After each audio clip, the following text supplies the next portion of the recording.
Good morning dear students. I am Manish. आज के video lecture में हम जानेंगे ट्रिग्नोमेट्रिकल टेबल के बारे में।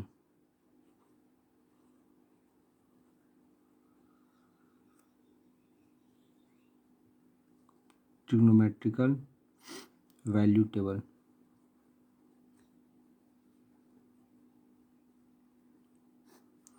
बहुत से स्टूडेंट्स ने मुझे व्हाट्सएप पर ये मैसेज किया था कि सर ट्रिग्नोमेट्रिकल टेबल को फिर से एक बार आप रिपीट कीजिए।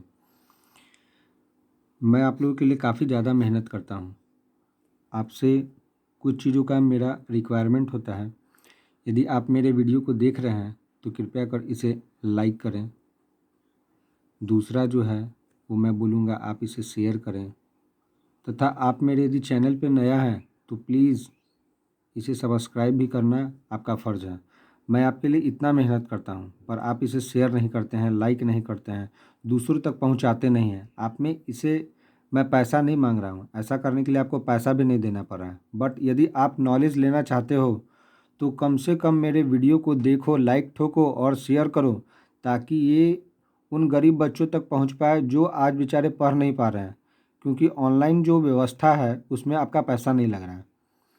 आप इतना कम से कम करो और ये बता दो कि आप कहाँ से देख रहे हो, ताकि मुझे पता चल सके कि मुझे देखने वाले कम से कम कहाँ कहाँ के लोग हैं।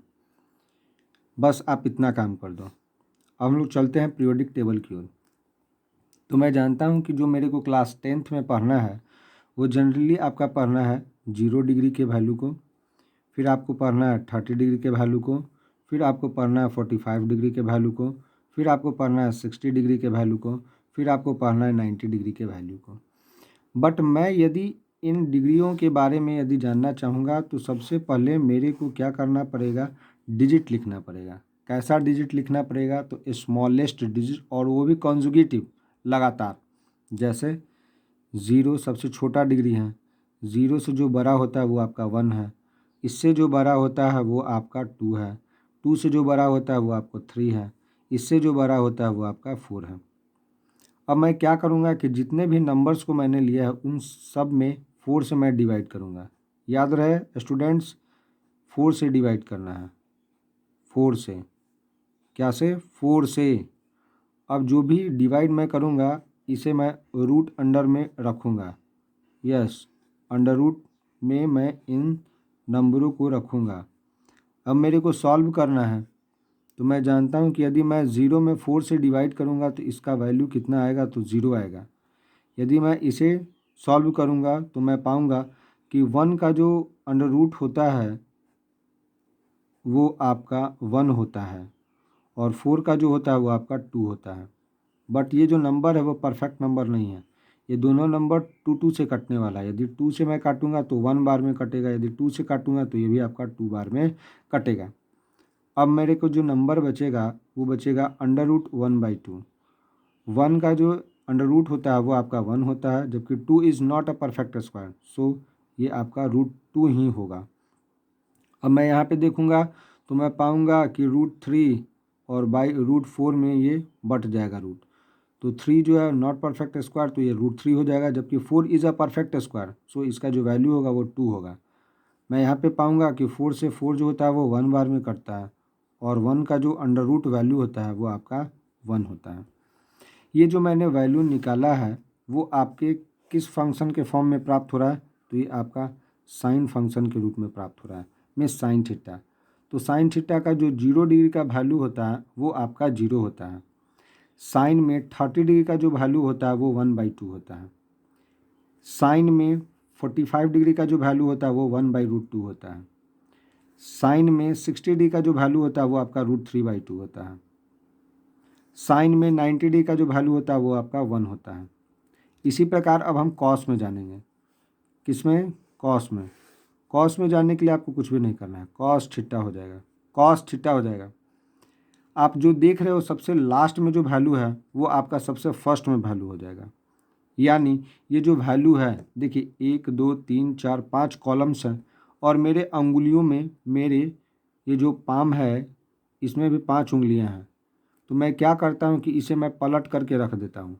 अब जब मैं पलट के रखूँगा तो आप देख पाओगे कि जो लास्ट में था वो फर्स्ट में हो गया, जो फर्स्ट में था वो लास्ट में हो गया, बट जो बीच में है ये उंगली वो आपका बीच में ही रहेगा।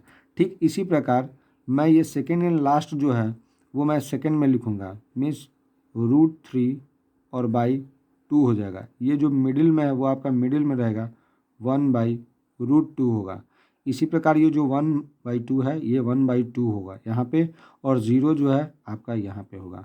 इससे मेरे को पता चला, क्या पता चला कि कॉस में 0 डिग्री का जो वैल्यू होता है वो आपका 1 होता है। कॉस में 30 डिग्री का जो वैल्यू होता है वो √3/2 होता है। कॉस में 45 डिग्री का जो वैल्यू होता है 1/√2 होता है। कॉस में 60 डिग्री का जो वैल्यू होता है वो 1/2 होता है।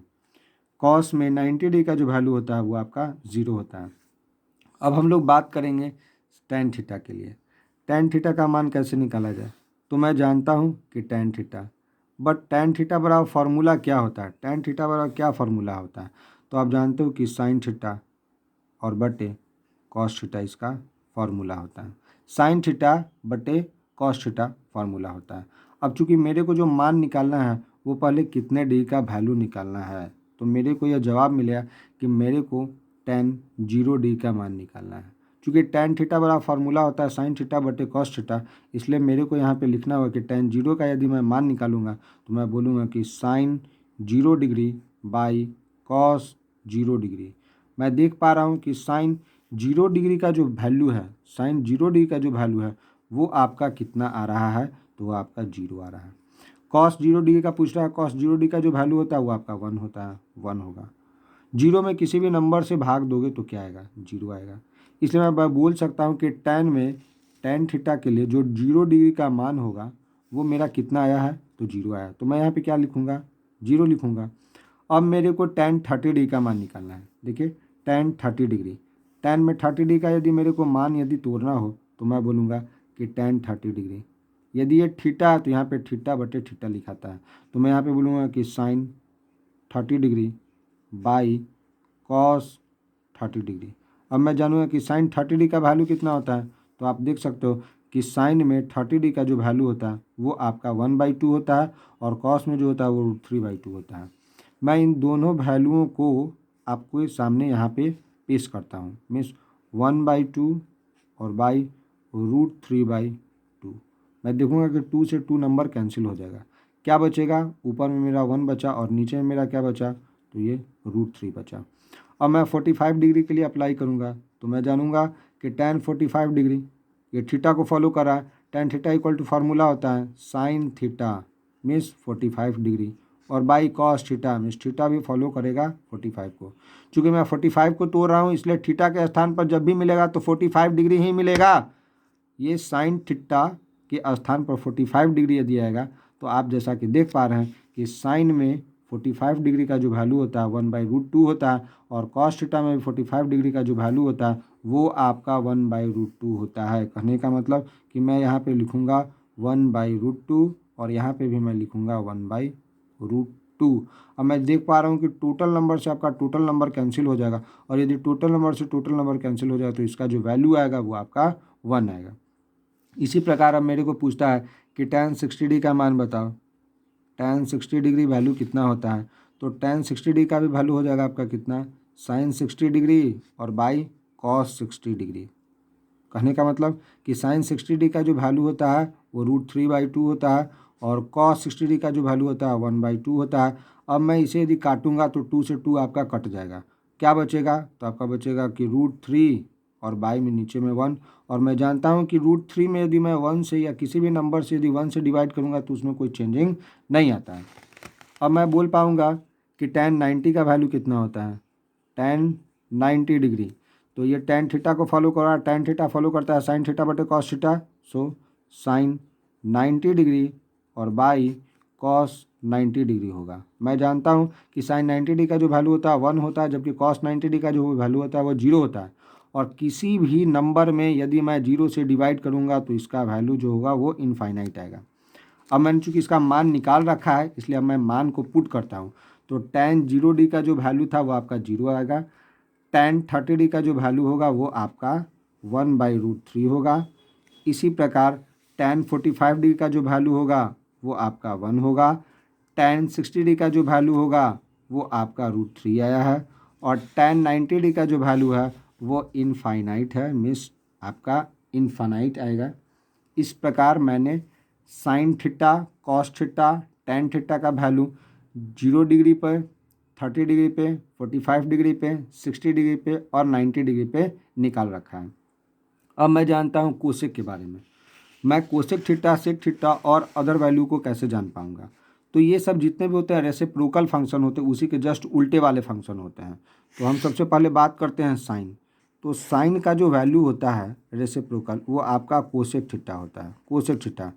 इसी प्रकार जो आपका होता है सेक, ये कॉस का उल्टा होता है। इसी प्रकार कॉट टैन का उल्टा होता है। अब चूंकि मेरे को किसका किसका मान निकालना है, तो मेरे को मान निकालना है कितने का, 0 डी का मान निकालना है।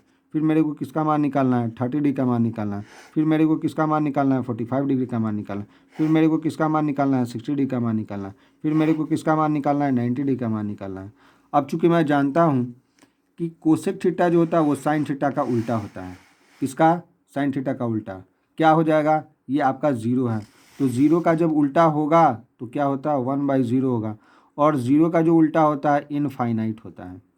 साइन 30 डी का जो वैल्यू होता था 1/2 होता था। यदि 1/2 को मैं पलटूंगा तो 2/1 होगा आपका। इसलिए मैं कह सकता हूँ कि 2 में यदि मैं 1 से डिवाइड करूँगा तो ये कितना होगा, 2 होगा। साइन 40 डिग्री यानी 45 डिग्री का वैल्यू 1/√2 होता था, 1/√2। यदि मैं पलटूंगा तो इसे मैं उलट के रखने पर √2/1 प्राप्त करूंगा। और किसी भी नंबर में यदि 1 से डिवाइड होगा तो उसमें कोई चेंजिंग नहीं आएगा। साइन 60 डिग्री की यदि बात करते हैं तो साइन 60 डिग्री का जो वैल्यू होता है √3/2 होता है, जबकि कोसेक उसका उल्टा है। यानी कि कोसेक 60 डिग्री का जो वैल्यू होगा उसका रेसिप्रोकल होगा, उसका पलटा हुआ रूप होगा, मीन्स 2/√3 होगा। साइन 90 डिग्री का जो वैल्यू होता है वो आपका 1 होता है, जबकि कोसेक का यदि हम मान निकालेंगे तो यदि 1 को पलट के रखेंगे फिर भी उसका वैल्यू 1 ही होगा। और 1/1 बराबर क्या होता है, 1 होता है। सेक का वैल्यू निकालना है, सेक का वैल्यू। तो आप जब सेक का वैल्यू निकालोगे तो पाओगे कि सेक कॉस का उल्टा होता है। कॉस 0 डिग्री का वैल्यू क्या होता है, 1 होता है। 1 को यदि पलट के रखेंगे तो 1/1 होगा, 1/1 = 1 होगा। अब सेक में 30 डिग्री का वैल्यू है, सेक 30 डिग्री का वैल्यू कितना होता है, तो उसका जो वैल्यू होता है वो √3/2 होता है। अब यदि मैं पलट के लिखूंगा तो 2/√3 होगा। इसी प्रकार यदि मैं सेक 45 डिग्री का वैल्यू निकालूंगा तो इसके लिए मुझे कॉस का वैल्यू चाहिए। कॉस बराबर वो फार्मूला होता है 1/√2। इसका जो फार्मूला के रूप में वैल्यू होता है 1/√2 होता है। यदि मैं इसे पलट के लिखूंगा तो इसका हो जाएगा √2/1। 1 से डिवाइड करूंगा तो इसका वैल्यू √2 हो जाएगा। इसी प्रकार यदि मैं बोलूं कि सेक 60 डिग्री का वैल्यू कितना होता है, तो इसके लिए मुझे कॉस की आवश्यकता पड़ेगी। कॉस 60 डिग्री का मान कितना होता है, तो मैं देख पा रहा हूँ कि कॉस 60 डिग्री का जो मान होता है वो 1/2 होता है। यदि मैं इसे पलट के लिखूंगा तो मैं इसे बोल पाऊंगा कि ये जो वैल्यू है वो आपका 2/1 होगा। सो यदि मैं 2/1 लिखूंगा तो यदि 2 में 1 से डिवाइड करूँ तो इसका वैल्यू 2 होगा। अब मेरे को कॉस का वैल्यू पता है 90 डिग्री में क्या होता है, और कॉस का उल्टा आपका सेक होता है। तो कॉस का जो 90 डिग्री में वैल्यू होता है वो आपका 0 होता है। यदि मैं 0 को पलट के लिखूंगा तो 1/0 होगा, जिसका वैल्यू इनफाइनाइट होगा। क्योंकि यदि किसी संख्या में मैं 0 से डिवाइड करूंगा तो वो प्राप्त नहीं होता, अनडिफाइंड रहता है। अनडिफाइंड चीज़ को ही हम अनंत कहते हैं या इनफाइनाइट कहते हैं। अब हम लोग जाने कॉट थीटा। कॉट थीटा जो होता है वो टैन का उल्टा होता है। तो कॉट के लिए यदि मैं टैन पे चलूँगा तो मैं देख पा रहा हूँ कि टैन का जो 0 डी का वैल्यू है वो 0 है। और यदि मैं 0 को पलट करके लिखूँगा तो 1/0 होगा, और 1/0 का जो वैल्यू होता है इनफाइनाइट होता है। कॉट जो है टैन का उल्टा होता है। यदि 30 डिग्री में इसका वैल्यू 1/√3 है तो यहाँ पे यदि हम मान रखेंगे तो √3/1 रखेंगे, और इसका जो वैल्यू होगा √3 के बराबर होगा। अब tan 45 डिग्री का वैल्यू 1 होता है। यदि cot 45 डिग्री का यदि मेरे को वैल्यू निकालना है तो मैं इसे बोलूँगा कि 1 का उल्टा क्या होता है, तो 1 का उल्टा 1/1 होता है। इसका जो वैल्यू होगा वो 1 के ही बराबर होगा। इस प्रकार अब मैं जानूंगा कि cot 60 डिग्री का वैल्यू कितना होता है, तो मेरे को आवश्यकता पड़ेगा tan 60 का। tan 60 का जो वैल्यू होता है √3 होता है। √3 के नीचे में क्या छिपा हुआ है, 1 छिपा हुआ है। यदि मैं पलट करके रखूँगा तो इसका वैल्यू जो होगा 1/√3 के बराबर होगा। अब आवश्यकता पड़ता है किसका, तो अब आवश्यकता पड़ता है आपका कॉट का। कॉट 90 का है। इसके लिए मुझे ज़रूरत पड़ेगी कि tan 90 का वैल्यू कितना होता है। tan 90 का जो वैल्यू होता है वो आपका इनफाइनाइट होता है, और यदि मैं इनफाइनाइट को यदि पलट कर लिखूँगा तो इसका वैल्यू 0 होता है। अब है मेन बात, विद्यार्थियों को क्या क्या चीज़ याद करना चाहिए। तो आप इतना जानो कि इन रेसिप्रोकल जो होता है वो उल्टा होता है। यदि रेसिप्रोकल है a/b, यदि इसका मैं रेसिप्रोकल लिखूँगा तो ये पलट कर लिखूँगा तो b/a हो जाएगा। यदि मैं किसी नंबर में 0 से डिवाइड करता हूँ तो उसका वैल्यू हमेशा 0 होगा। बट यदि मैं 0 में किसी नंबर से यदि डिवाइड करूँगा, यदि n में मैं किसी 0 नंबर से यदि किसी नंबर में मैं 0 से डिवाइड करता हूँ तो उसका वैल्यू इनफाइनाइट होता है। बट 0 में यदि मैं किसी नंबर से डिवाइड करूँगा तो इसका वैल्यू 0 होगा। मीन्स जिसके न्यूमिनेटर का वैल्यू या अंश का वैल्यू 0 होता है वो प्रत्येक स्थिति में 0 के बराबर होता है। बट जिसके न्यूमिनेटर का वैल्यू 0 ना हो और डिनोमिनेटर का वैल्यू 0 हो, उसका वैल्यू जो होता है वो इनफाइनाइट होता है। अब हम जानते हैं, क्या जाने, कि ये दोनों एक दूसरे का रेसिप्रोकल है। ये जो टर्म है और ये जो टर्म है ये दोनों एक दूसरे का रेसिप्रोकल है।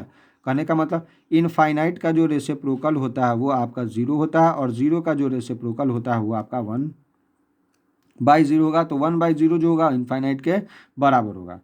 फिर से मैं डाउट को क्लियर कर देना चाहता हूँ कि यदि आप किसी नंबर को ऐसे लिखते हैं कि 1/0 है तो इसका वैल्यू इनफाइनाइट होगा, और यदि आप ऐसे लिखते हैं कि 0/1 है तो इसका जो वैल्यू होगा वो आपका 0 के बराबर होगा। इतनी बात समझ में आई? यदि इतनी बात समझ में आई तो आप इसे प्रैक्टिस करें, प्रैक्टिस से ही आप में सुधार आएगा। फिर से हम एक बार टेबल लिखते हैं और आप इसे देखिएगा, आराम से देखिएगा। मैंने मान निकालने को पहली बार में यह समझाया था कि पहले मेरे को 0 लिखना है, फिर 1 लिखना है, फिर आपका 2 लिखना है, फिर आपका 3 निकलना है, फिर आपका 4 लिखना है, फिर सब में मेरे को 4 से डिवाइड कर देना है। 4 से डिवाइड कर देना है। 4 से डिवाइड करने के जस्ट बाद में मेरे को क्या करना है, सारे चीज़ों का अंडर रूट निकालना है। सारे चीज़ों का अंडर रूट निकालना है। √3/4 को भी, इसको भी। अब यदि मैं इसे सॉल्व करूंगा तो इसका जो वैल्यू होगा वो 0 के बराबर होगा, इसका जो वैल्यू होगा 1/2 के बराबर, इसका जो वैल्यू होगा 1/√2 के बराबर होगा, इसका जो वैल्यू होगा वो √3/2 के बराबर होगा, और √4 से 4 कट जाएगा, मीन्स √1 आएगा। तो √1 का जो वैल्यू होगा वो आपका 1 के बराबर होगा। अब मेरे को मान निकालना है। तो सबसे पहले मैं किसका मान निकालूंगा? तो मेरे को यह जानना पड़ेगा कि मान चाहिए, बट किसका किसका मान चाहिए।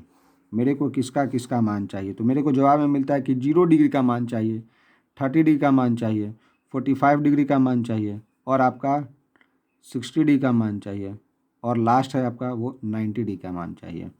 अब ये मेरे को चाहिए कि फंक्शन कितने प्रकार के होते हैं। तो वेरियस टाइप्स के होते हैं। कौन कौन से होते हैं? तो आपका सबसे पहला जो मान आता है वो साइन थीटा का आता है। मैं साइन 0 डिग्री का मान, साइन 30 डिग्री का मान, साइन 45 डिग्री का मान, साइन 60 डिग्री का मान, साइन 90 डिग्री का मान चाहिए।